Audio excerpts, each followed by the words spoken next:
السلام علیکم ورحمۃ اللہ وبرکاتہ۔ اعوذ باللہ من الشیطان الرجیم، بسم اللہ الرحمن الرحیم۔ یا ایھا الذین آمنوا کونوا قوامین بالقسط شهداء لله ولو على أنفسكم أو الوالدين والأقربين إن يكن غنيا أو فقيرا فالله أولى بهما فلا تتبعوا الهوى أن تعدلوا وإن تلووا أو تعرضوا فإن الله كان بما تعملون خبيرا۔ يا أيها الذين آمنوا آمنوا بالله ورسوله والكتاب الذي نزل على رسوله والكتاب الذي أنزل من قبل ومن يكفر بالله وملائكته وكتبه ورسله واليوم الآخر فقد ضل ضلالا بعيدا۔ إن الذين آمنوا ثم كفروا ثم آمنوا ثم كفروا ثم ازدادوا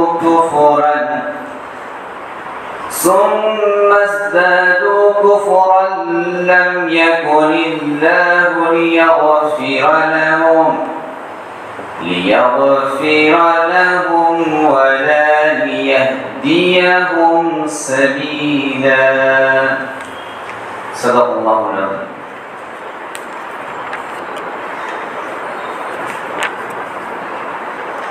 سب سے پہلے اللہ تبارک و تعالیٰ کا شکر ہے کہ اللہ تبارک و تعالیٰ نے ہمیں ایک دینی مجلس میں بیٹھنے کا موقع عنایت فرمایا اور قرآن و حدیث کی باتیں پڑھنے اور اپنے ایمان میں اضافہ کرنے کا ایک بہت ہی عظیم موقع ہم کو نصیب فرمایا۔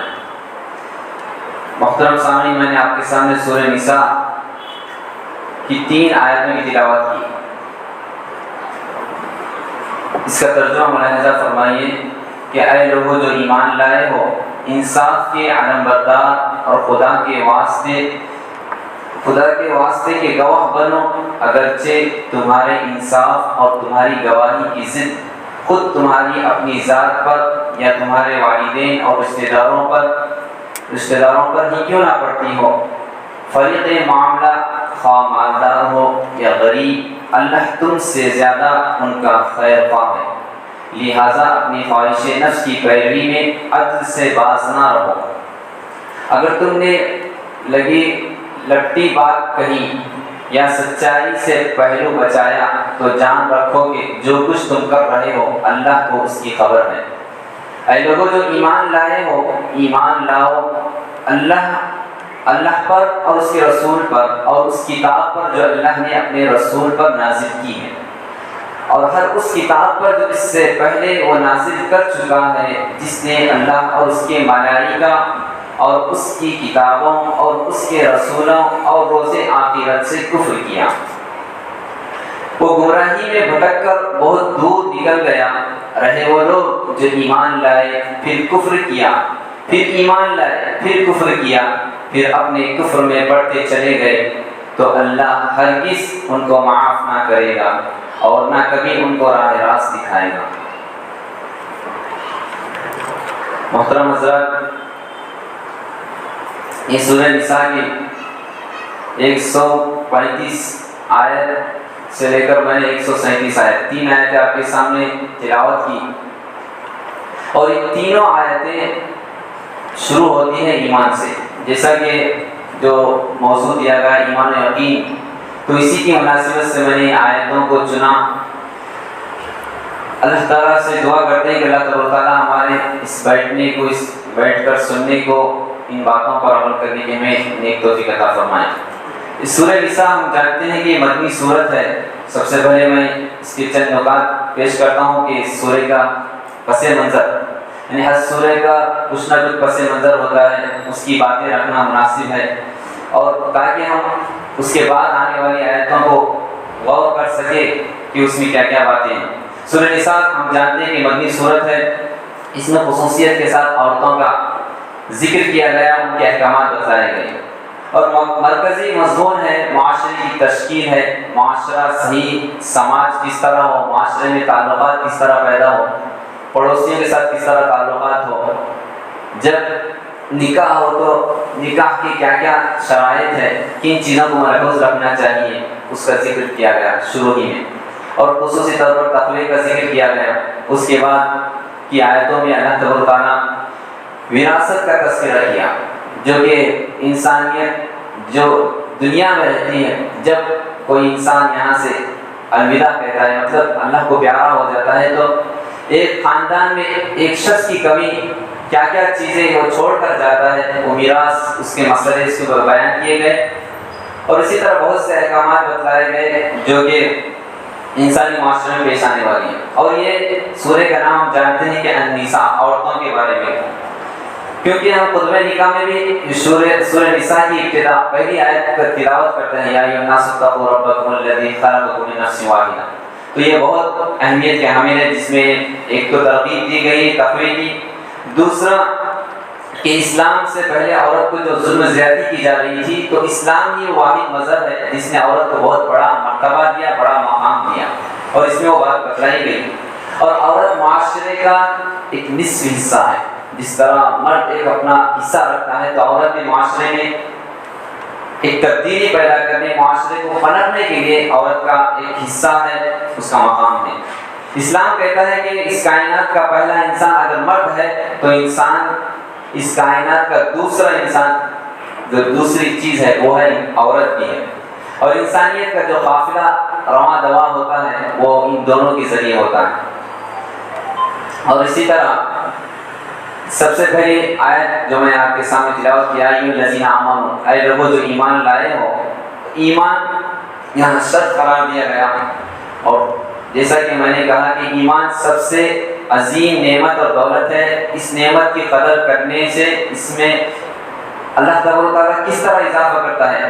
ہم کو تو ایمان جیسی نعمت سے اللہ تعالیٰ نے سرفراز کیا، تو اس میں اضافہ کس طرح ہوتا ہے؟ تو اہل علم کا قول ہے کہ الایمان یزید بالطاعات وینقص بالمعاصی۔ ایمان کس کو کہتے ہیں؟ کیونکہ پہلے اے لوگوں جو ایمان لائے ہو، ایمان ہم لائے تو ایمان کا مطلب و معنی اور مفہوم سمجھنا، اور اسی موضوع کو لے کر میں آپ کے سامنے چند یہ آیتیں تلاوت کی۔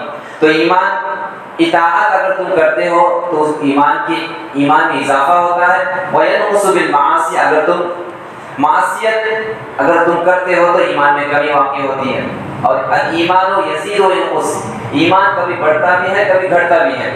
تو اس کے ایمان کے لغوی اور اصطلاحی معنی پر بھی ہم غور کرتے ہیں۔ لغوی معنی ہے امن و اما کی، امن قائم کرنا، یہ اس کے لغوی معنی ہے، اور اس کے اور ایک معنی ہے التصدیق، یعنی اقرار کرنا دل سے، جیسا کہ آمنت باللہ ربی، میں اللہ تعالیٰ کے رب ہونے پر اقرار کرتا ہوں، میں ایمان رکھتا ہوں دل سے بھی اور زبان سے بھی۔ اس کی اصطلاحی معنی بھی ہم کو معلوم ہونا چاہیے۔ شرعی اور اصطلاحی معنی یہ ہے کہ اقرار باللسان، زبان سے اقرار کرنا، اور تصدیق بالجنان، اور اسی طرح دل سے تصدیق کرنا، دل سے اس بات کو سچا قرار دینا، اور تیسرا وہ عمل بالارکان، اور اپنے ارکان سے جو ہم عمل کر رہے ہیں، کیا ہے اس میں جو عمل کر رہے ہیں تو عمل کا ظاہر ایمان کی جھلک میں ہونا چاہیے، ایمان کی حالت میں ہونا چاہیے۔ جو کچھ بھی ہم عمل کر رہے ہیں، ہم نماز پڑھ رہے ہیں تو اللہ کا حکم ہے، یہ شریعت اسلامیہ کی تعلیم دی ہے، اور اللہ اور اس کے رسول کا حکم ہے، اور اس کو ہم بجا لا رہے ہیں، تو یہ ظاہر کس شکل میں کر رہے ہیں؟ اپنے ایمان کو ظاہر کر رہے ہیں۔ ہم کلمہ پڑھتے ہیں تو یہ ایمان کو ظاہر کرتے ہیں، ہم کسی کو صدقہ و خیرات اور زکوٰۃ دیتے ہیں تو یہ ایمان کا ظاہر عمل بتلاتا ہے۔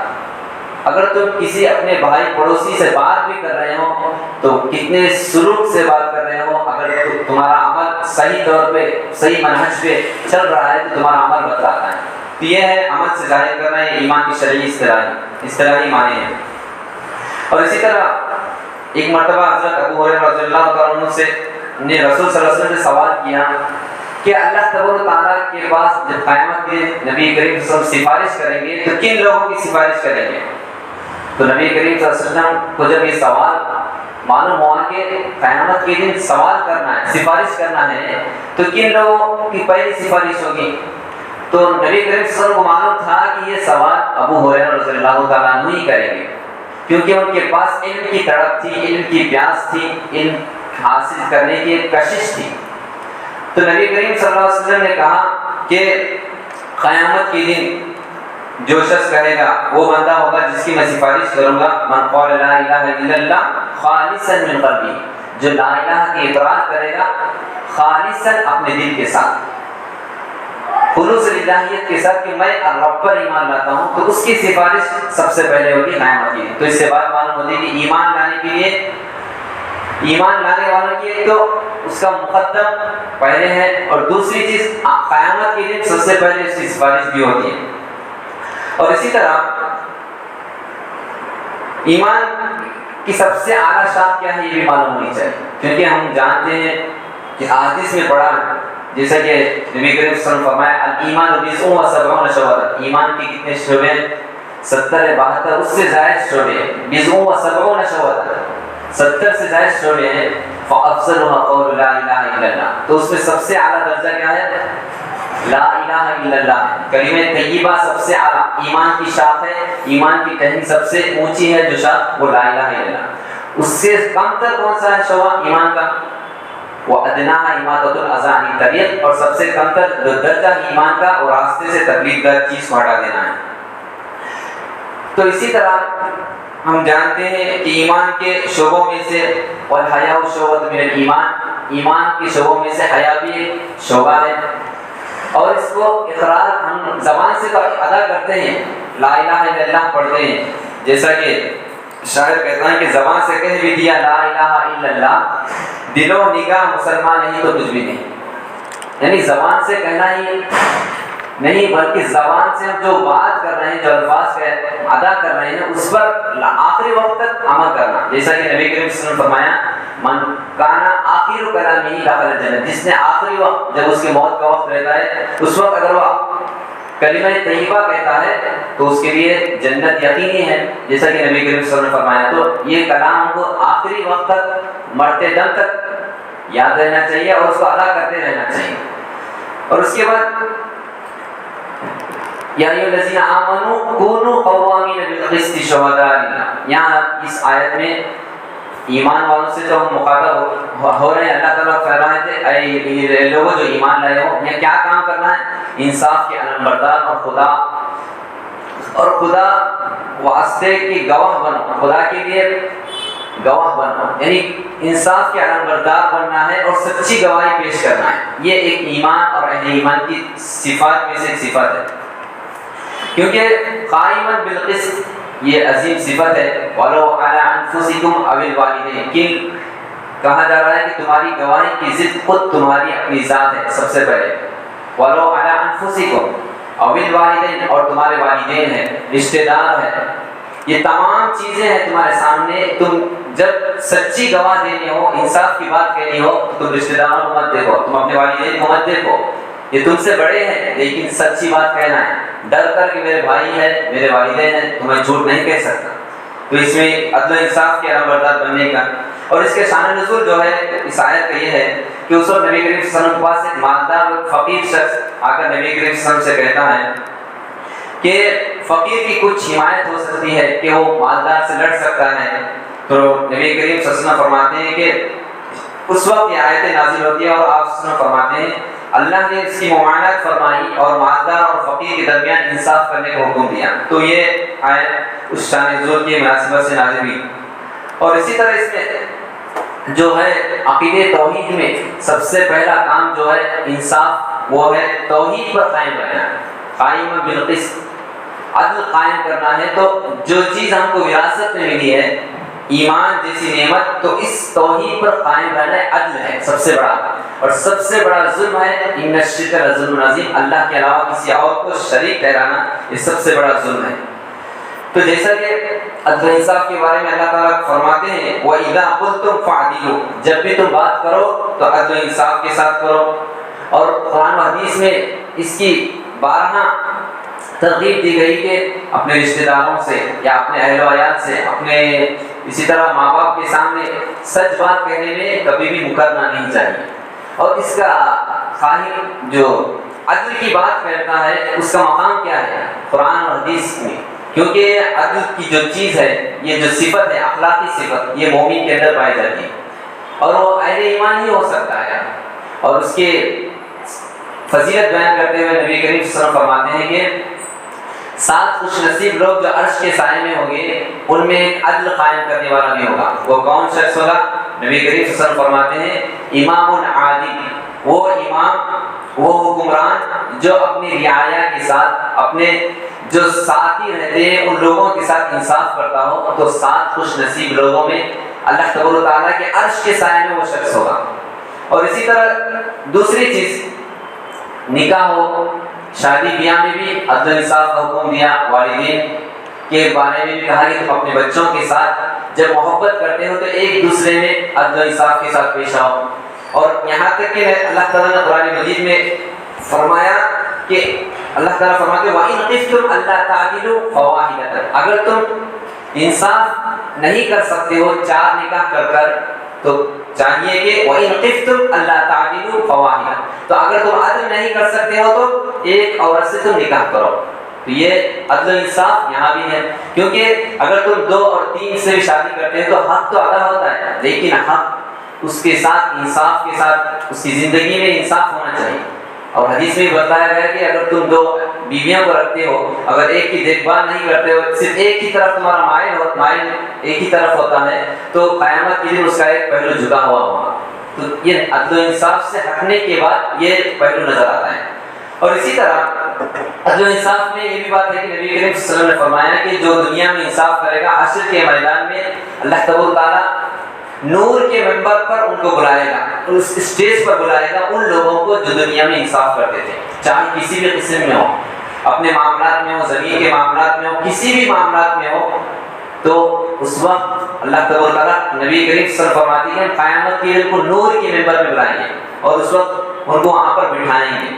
اور اسی طرح ایک واقعہ جو کہ انصاف کے بارے میں نبی کریم صلی اللہ علیہ وسلم کے زمانے میں پیش آتا ہے کہ وہ یہ ہے کہ فاطمہ مخزومیہ ایک بہت بڑی خاندان کی عورت تھی، فاطمہ مخزومیہ جس کا نام تھا، تو اس کے ہاتھ سے ایک مرتبہ چوری ہو جاتی ہے۔ وہ بہت بڑے خاندان کی ہوتی ہے، بہت بڑا نام رہتا ہے اس سماج میں، اس معاشرے میں، تو تمام لوگ حیران ہو جاتے ہیں کہ یہ بہت بڑے خاندان کی ہے اور اس نے چوری کیا، تو اس کی سزا کیا ہے؟ ہاتھ کاٹ دینا ہے۔ اسلام کی شریعت کی اس وقت جو سزا تھی ہاتھ کاٹنا، چوری کرنے کی سزا، قرآن میں بھی اس کی دلیل ہے کہ جو السارق والسارقۃ فاقطعوا ایدیہما، اس کے دونوں ہاتھ کو کاٹا جائے۔ تو جب فاطمہ مخزومیہ کے بارے میں لوگ حیران ہو گئے کہ اس کو اس طرح بھی بچایا جائے، کس طرح بچائے؟ تو سب سے قریبی جو نبی کریم صلی اللہ علیہ وسلم کے ساتھی تھے، صحابی جو ساتھ رہتے تھے، وہ کون تھے؟ حضرت اسامہ بن زید رضی اللہ عنہ، جو نبی کریم صلی اللہ علیہ وسلم سے سب سے قریب رہتے تھے، آپ کی قربت حاصل تھی، تو ان کو بولے تاکہ نبی کریم صلی اللہ علیہ وسلم اس میں کوئی تخفیف کر سکیں، کوئی چھوڑا سکے، کیونکہ حضرت اسامہ بن زید سب سے قریب تھے نبی کریم صلی اللہ علیہ وسلم کے، اس لیے ان کا لقب کیا تھا؟ حب رسول اللہ، ان نبی کریم صلی اللہ علیہ وسلم کے سب سے چہیتے اور محبوب بندے جو تھے وہ حضرت اسامہ بن زید تھے، ان سے سفارش کرنا چاہتے، بہت سے صحابہ کرام تھے لیکن جو قریب تھے اسامہ بن زید تھے، اس لیے ان سے سفارش کرا کہ فاطمہ مخزومیہ جس نے چوری کی ہے، بڑے خاندان کی لڑکی ہے، تو اس کے بارے میں سفارش کرو کہ اسے سزا نہ دی جائے۔ تو جب نبی کریم صلی اللہ علیہ وسلم کے پاس انہوں نے گیا، یعنی وہ جاتے ہیں، حضرت صحابی اسامہ بن زید رضی اللہ عنہ جاتے ہیں، تو نبی کریم صلی اللہ علیہ وسلم کے پاس جب یہ خبر سناتے ہیں تو نبی کریم صلی اللہ علیہ وسلم اس وقت کیا کہتے ہیں؟ وہ کسی بڑے خاندان کی عورت کو نہیں دیکھتے، اور کون کہہ رہے ہیں سفارش؟ آپ کے چہیتے لاڈلے رہنے والے ساتھی اسامہ بن زید کہہ رہے ہیں، وہ نہیں دیکھ رہے ہیں، آپ فیصلہ اس بات سے کر رہے ہیں کہ شریعت کے خلاف ورزی کی جا رہی ہے، تو آپ کے چہرہ سرخ، آپ کا چہرہ سرخ ہو جاتا ہے۔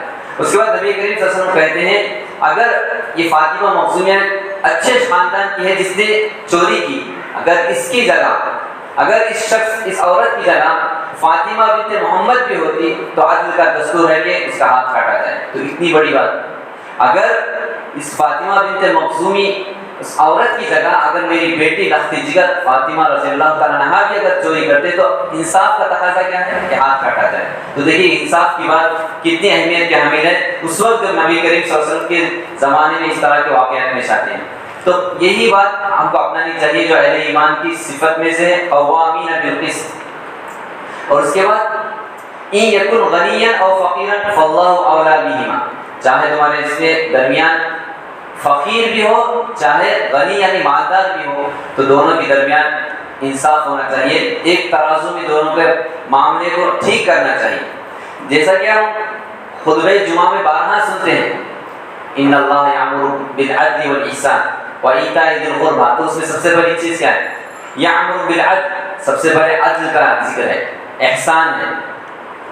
یامر بالعدل والاحسان وایتاء ذی القربى، تین چیزوں کا اس میں حکم دیا جاتا ہے، تین چیزوں سے ممانعت کی جاتی ہے، جس سے ہم روزانہ یعنی ہر جمعہ میں خطبے میں یہ بات سنتے ہیں۔ تو یہ حکم اس لیے دیا جاتا ہے کہ اس کو ہمیشہ برقرار رکھنا چاہیے۔ یہ صرف ہم دوسروں کے جب معاملات پیش آتے ہیں وراثت کے تو وہیں پر ہم دیکھتے ہیں کوئی بھی مسئلہ رہتے دوسروں کے معاملات میں بہت اچھی بات کہنے میں آتا ہے، جب ہم اپنے معاملات ہوتے ہیں تو یہاں وہی بات کہی جا رہی ہے کہ نہ غنی کو دیکھا جائے گا، نہ فقیر کو دیکھا جائے گا، نہ مالدار کو دیکھا جائے گا، نہ محتاج، اس میں تمام لوگ ایک ہی نظر میں ہوں گے، والدین بھی ہوں گے، رشتہ دار بھی ہوں گے۔ تو سچ بات کہنا چاہیے، اس میں ذرہ برابر بھی جھوٹ نہیں ہے۔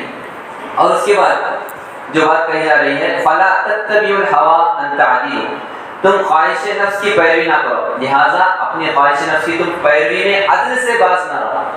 انصاف، اور اس وقت خصوصی طور پر انسان کے نفس کو جو بہکاوے میں لانے کے لیے جو آئے گا وہ شیطان ہے۔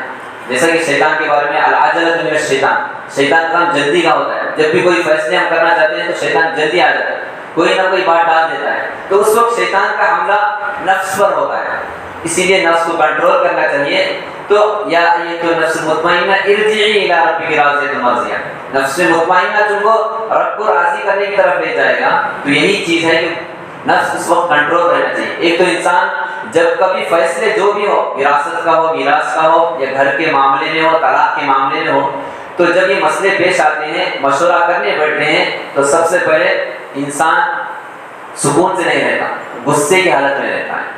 تو اس وقت اپنے نفس کو کنٹرول میں کرنا چاہیے، اپنے نفس کی بات نہیں سننا چاہیے، بلکہ شریعت اسلامیہ کیا بات کہہ رہی اس کو سننا چاہیے۔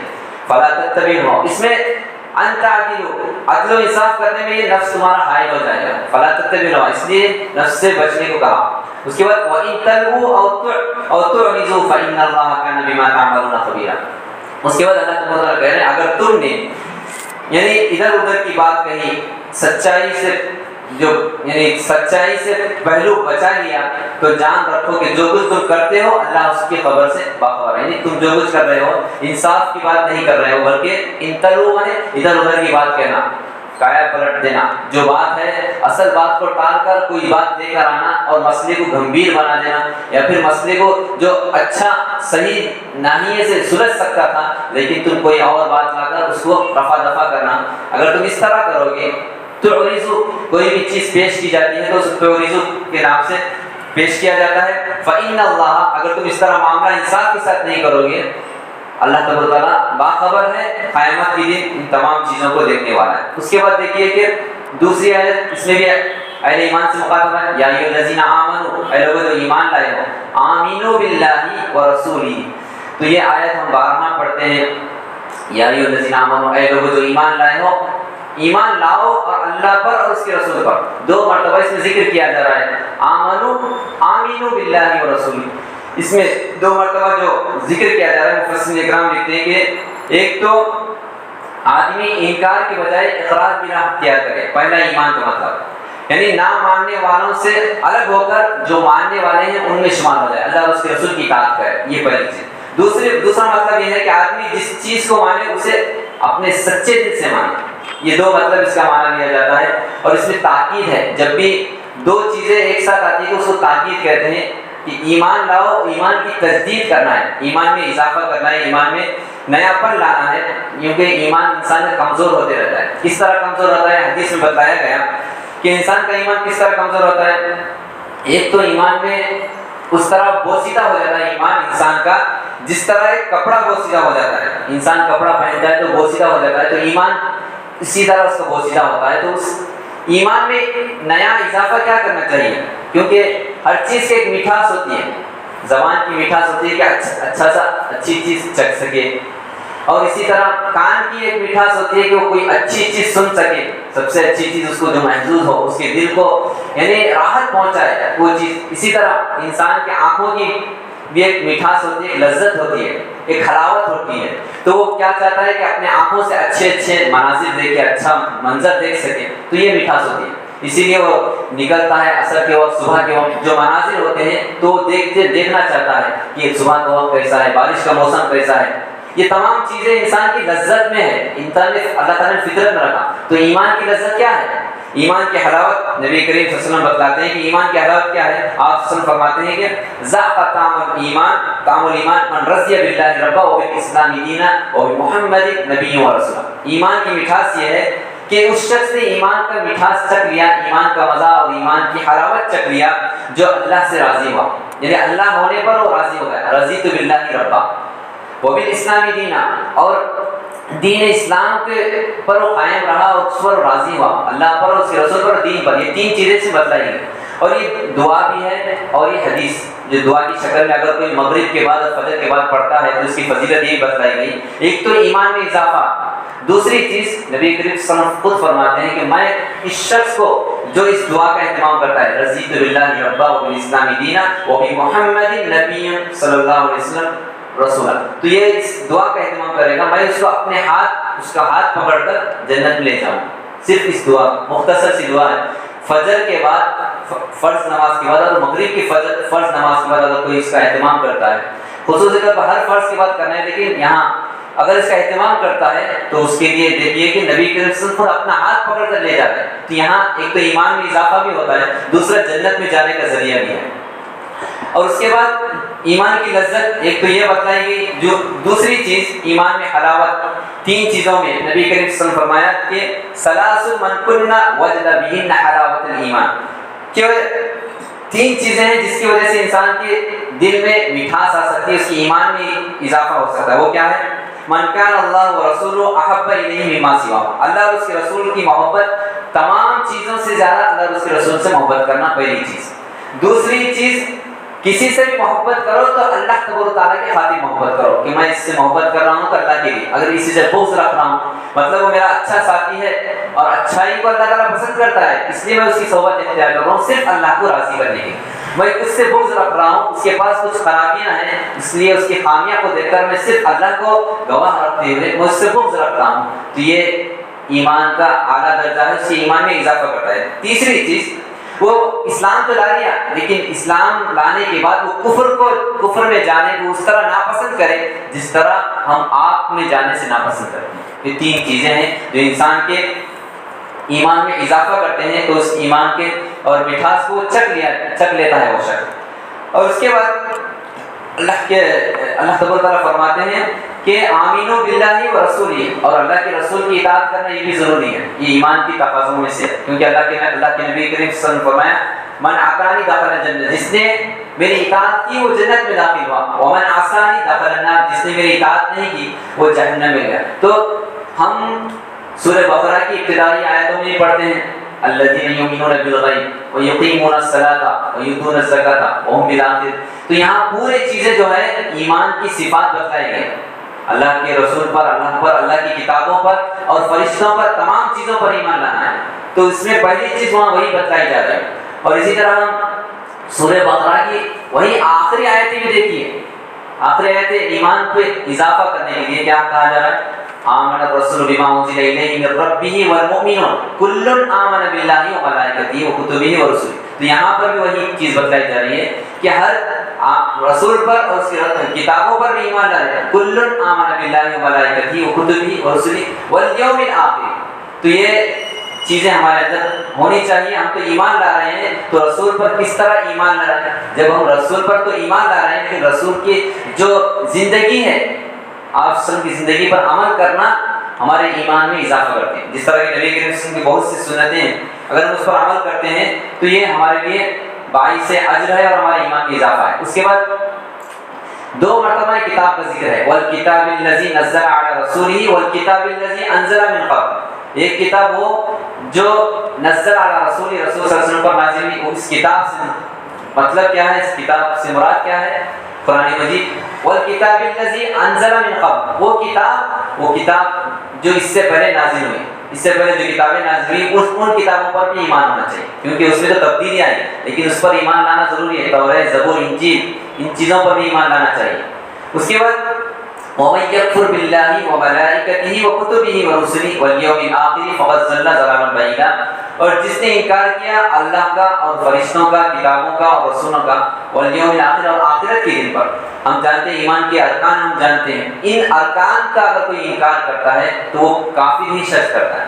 اسی لیے وَمَن يَكْفُرْ کافر اس کو قرار دیا ہے کیونکہ کافر کا کوئی عمل قابل قبول نہیں ہوگا جب تک وہ عمل صالح ایمان کے ساتھ نہ ہو. اگر ایمان کے بغیر اس کا عمل ہے تو فقط ضلع ضلالا بعیدا تو وہ اس طرح نظروں سے پھیر دیا جائے گا جس طرح کہ دور ہو جائے گا. ہم کس طرح دور کریں گے؟ اس میں بتلایا جا رہا ہے کہ وہ گمراہی میں بھٹک کر بہت دور نکل رہا ہے, نظروں سے دور ہو جاتا ہے. جب ہمارے بچوں میں سے کوئی تربیت ہم کرتے ہیں, اگر کوئی ایسا بہت برا عمل کر کے آتا ہے کوئی بچہ تو ہم کہتے ہیں کہ میری نظروں سے دور ہو جا.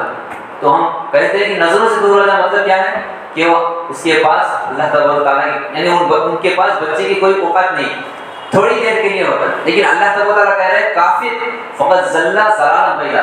2 مرتبہ ذکر کیا تھا ضلع, ایک تو گمراہ ہو چکا اور گمراہی میں اتنا بہک گیا کہ ہم اس کے وہ ہمارے قریب بھی نہیں ہے, ہمارے نظروں سے دور ہو گئے. اور اسی لیے کافر کتنا بھی اچھا عمل کرے ان کی مثال سراب سے دی اللہ تعالیٰ نے قرآن مجید. سراب مطلب چٹیل میدان, ریگستان, جہاں پہ بہت سا سامان بہت یعنی ریت ہوتی ہے. تو وہ ریت کافر کے عمل کی مثال بتاتے ہیں. اللہ تعالیٰ فرماتا ہے اگر بغیر ایمان کے عمل ہوتا ہے تو عمل قابل قبول نہیں. اس کی مثال کیا ہے کہ ریت ہے, چٹیل میدان ہے اور وہاں ریگستان میں وہ دور سے دیکھتا ہے کہ ریت چمک رہی ہے اور اس کو پانی کی پیاس لگ رہی ہے.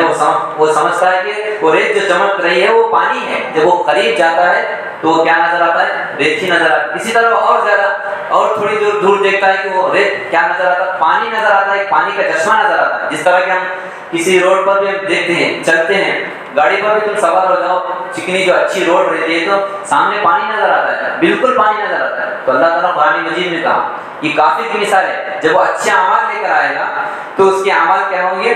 فَلَا نُقِيمُ لَهُ يَوْمَ الْقِيَامَةِ وَزْنًا. سورہ کہف میں اللہ تعالیٰ کہے گا ہم ان کے عمل کو وزن ہی نہیں کریں گے.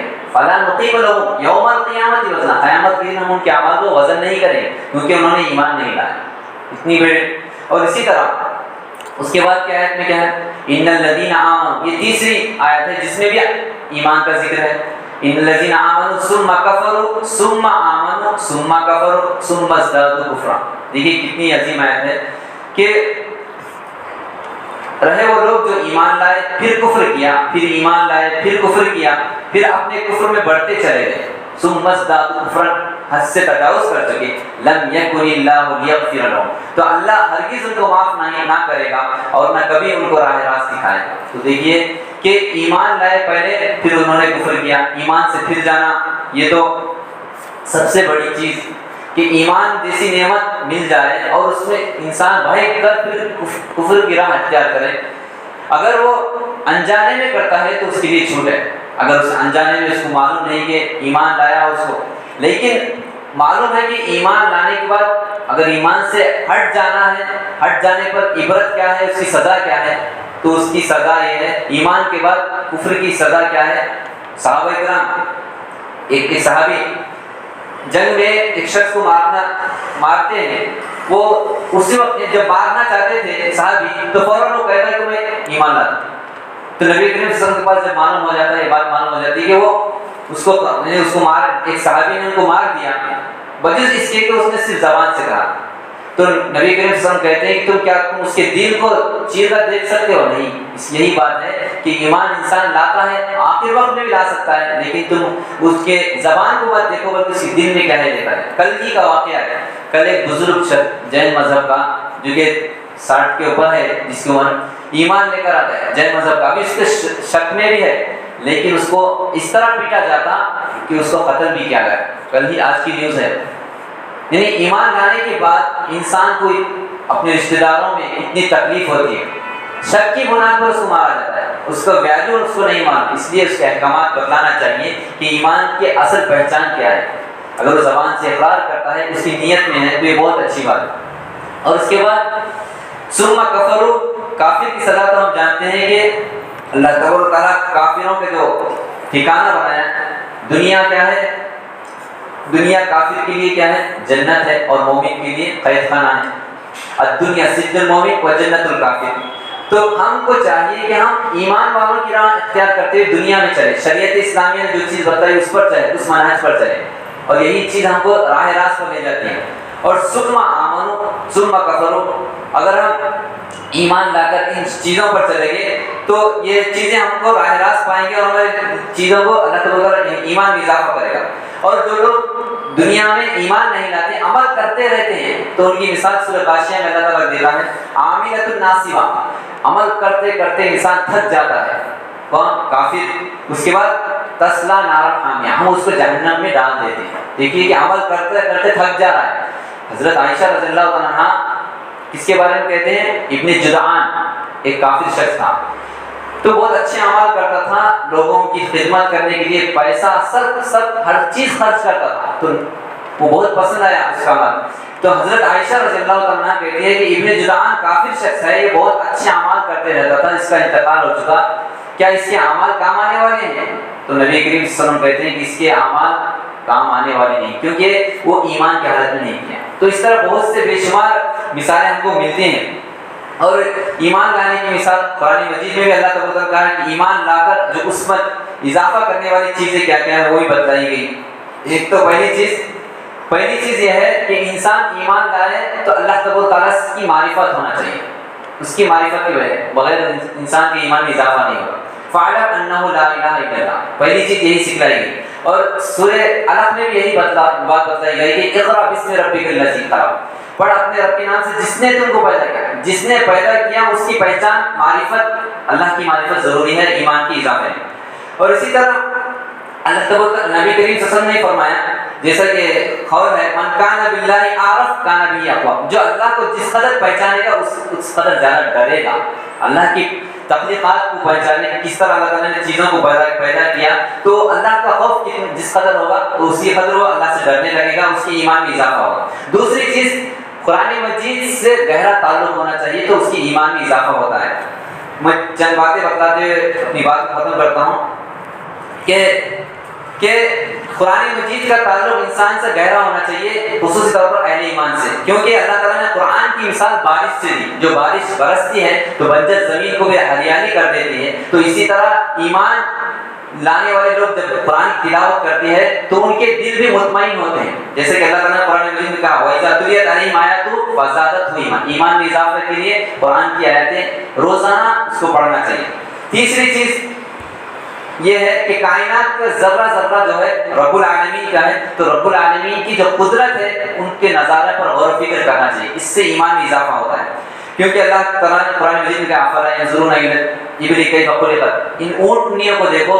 اللہ تعالیٰ نے کس مختلف مثالیں دی، اس پر غور و فکر کرنے سے ایمان میں اضافہ ہوتا ہے. اونٹ کی مثال اس لیے کہ اونٹ صحراؤں میں، جیسا کہ صبح میں بھی ہمارے درس میں بات آئی، تو اس میں اونٹ صحراؤں میں چلتا پھرتا ہے، اور وہاں پر صحراؤں میں سب سے زیادہ قلت پانی کی ہوتی ہے، لیکن اللہ تعالیٰ اس صحرا میں اونٹنی کو پیدا کیا، اور اونٹنی میں اتنی طاقت ہے کہ وہ پانی کو اسٹور کرتا ہے اور وہ دھیرے دھیرے پیتا ہے. ایک تو یہ صفت ہے، کتنی اچھی مخلوق اللہ تعالیٰ نے پیدا کیا. اور دوسری صفت دیکھیے کہ اونٹنی کے بارے میں یہ بھی بات مشہور ہے کہ اونٹنی وہاں دھول، صحرا میں بہت دھول اور بہت ریت رہتی ہے، تو کس طرح چلتا ہے؟ جب چلنے لگتا ہے تو دھول بھی اٹھنے لگتی ہے۔ تو معلوم ہوتا ہے کہ اونٹنی کے بارے میں مشہور ہے کہ وہ آنکھ بند کر بھی دیکھتا ہے، ایک واحد یہ جانور ہے جو بغیر یعنی آنکھ بند کر بھی وہ اپنے سفر کو جاری رکھتا ہے، تو اونٹنی کی مثال ہے۔ تو اس پر ہم غور و فکر کرنا چاہیے۔ اسی لیے اللہ تعالیٰ نے کہا وَفِي أَنفُسِكُمْ أَفَلَا تُبْصِرُونَ، اس کے بعد اپنے آپ پر غور کرو کہ اللہ تعالیٰ نے ہمیں کس طرح سانچے میں ڈھالا ہے۔ اس کے بعد چوتھی صفت جو ایمان میں اضافہ کرنے والی ہے وہ ہے کہ نیک لوگوں کے صحبت اختیار کرنا چاہیے۔ اس کے ذریعے تمہارے ایمان میں خود بخود اضافہ ہوتا ہے، تبدیلی آتی ہے۔ جیسا کہ ابو بکر صدیق رضی اللہ عنہ کے بارے میں مشہور ہے کہ بہت سے واقعات ہیں کہ اگر حضرت ابو بکر صدیق رضی اللہ عنہ کا ایمان ایک ترازو میں رکھا جائے اور تمام لوگوں کا ایمان ایک ترازو میں رکھا جائے تو سب سے وزنی ایمان جس کا تھا ابو بکر صدیق رضی اللہ عنہ۔ اور اس طرح بہت بے شمار مثالیں ہیں، کیونکہ وقت میرے پاس نہیں ہے۔ تو آخر میں لیغفر لهم ولا لیہدیہم سبیلا، اور اللہ تبارک و تعالیٰ ان لوگوں کو معاف نہیں کرے گا جو ایمان کے راستے سے ہٹ جائیں گے۔ تو آخر میں اللہ تعالیٰ کے نبی کریم صلی اللہ علیہ وسلم کی اس دعا کو، جو کہ عبداللہ ابن مسعود رضی اللہ عنہ دعا کرتے تھے ایمان کے لیے، اللہم زدنا ایمانا و یقینا و فقیہا، اے اللہ میرے ایمان میں اضافہ کر دے اور میرے یقین میں اضافہ کر دے اور میری سمجھ میں اضافہ کر دے۔ تو یہ دعا ہم کو کرنی چاہیے۔ اللہ تعالیٰ سے دعا ہے کہ اللہ تبارک و تعالیٰ ہم تمام کو جو کچھ یہ قرآن مجید کی باتیں سنیں اپنے ایمان میں اضافہ کرنے کے اللہ تبارک و تعالیٰ ہمیں توفیق عطا فرمائے، آمین۔